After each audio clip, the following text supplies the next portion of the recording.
सोचने की बात बात बिल्कुल वही आपकी कि 62 साल में अगर पूरी हिस्ट्री को देखें तो ना तो गवर्नमेंट ने कोई यानी एजुकेशनल सेटअप को वहाँ प्रोवाइड किया, ना कोई इंडस्ट्री वहाँ पे प्रोवाइड की, ना कोई यानी ऐसी जो हेल्थ फैसिलिटीज़ हैं वो प्रोवाइड कर दी।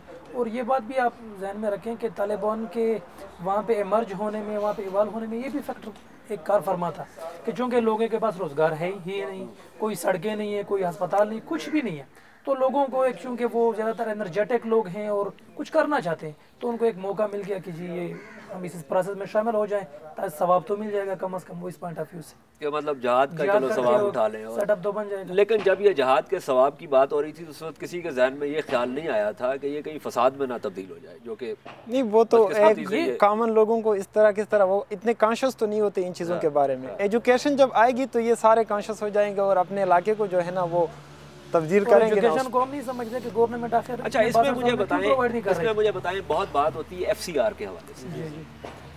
ये जो नया हम ये जो मफरूज़ा हमने लिया एक नए कबायली इलाका जात की और जनूबी वज़ीरिस्तान की हम बात करें, इसमें क्या होना है? FCR के साथ काम चलेगा?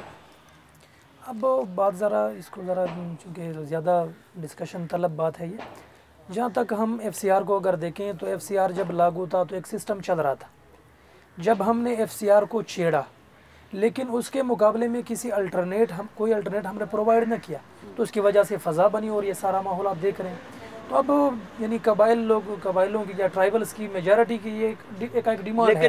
इस नई दुनिया में जिसका हम मफरूज़ा जिसकी बात करें, इसमें FCR चलेगा या हमें कुछ और करना पड़ेगा? नहीं FCR तो अरशद साहब बात की है सर कि FCR की जब भी बात होती है वो हमेशा ही उनको जब वो when they are compelled then they talk about FCR का मसला जो है वो 60 साल मतलब इसको बहुत पहले शुरू हो जाना चाहिए था। ग्रेजुएट आप कोई भी सिस्टम एक ट्राइबल सोसाइटी आप उसको अचानक ही उसको मतलब वहाँ के लोग जो कि ऑर्गेनाइज गवर्नमेंट के मतलब के आदी नहीं हैं उनको अचानक ही वो सिस्टम चेंज कर दूसरा सिस्टम नहीं ला सकते।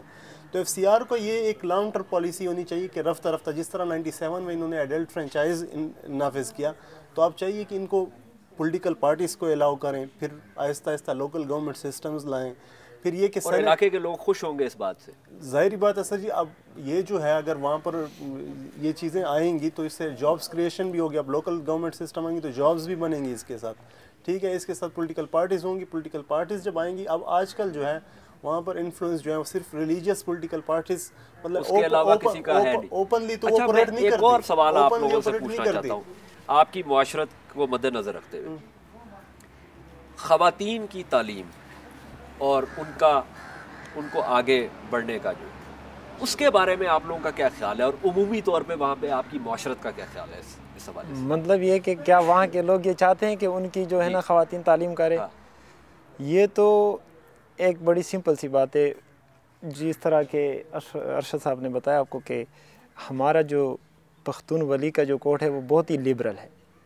जितने भी लोग वज़ीरिस्तान से आए हैं जो वहाँ से निकल के शहरों में तालीम हासिल कर रहे हैं, उनकी बेटियां भी तालीम हासिल करी, उनकी औरतें भी, मतलब है वो मर्द और औरत इस कंसेप्ट के बारे में नहीं सोचते कि इनको तालीम हासिल करनी चाहिए। और इनकी अभी भी मैं अगर वज़ीरिस्तान की लड़कियों का यूनिवर्सिटी में पढ़ रही हैं, ऐसी कोई बात नहीं है कि वहाँ पे लोग नहीं चाहते कि उनकी औरतें, लेकिन ये तो बहुत अच्छी बात है क्योंकि ये ऐसी कोई लोगों का था कि शायद पता नहीं वहाँ पे क्या है और ये वो नहीं चाहते कि हमारी औरतें जो हैं वो पढ़ाई करें। नहीं, ये एक किस्म की मिसकंसेप्शन होगी। अगर वहाँ पे प्रॉपर अरेंजमेंट की जाए तो लोग बहुत ज़्यादा खुश होंगे और वो जो है ना बच्चियों को भी ज़्यादा मतलब खुश होंगे उनकी तालीम पे, क्योंकि उनका जो माइंड सेट है ना वो लिबरल है। वो इस किस्म की वो एक और सवाल, ये भी एक मफरूज़ा, लेकिन ये जो हमने 62 साल में जो म्यूज़ियम एक बना के रखा हुआ था कबायली इलाका जात, इसको अब मेरे ख्याल में इसको ख़त्म करना चाहिए इस म्यूज़ियम को, और इसको जम करके इसको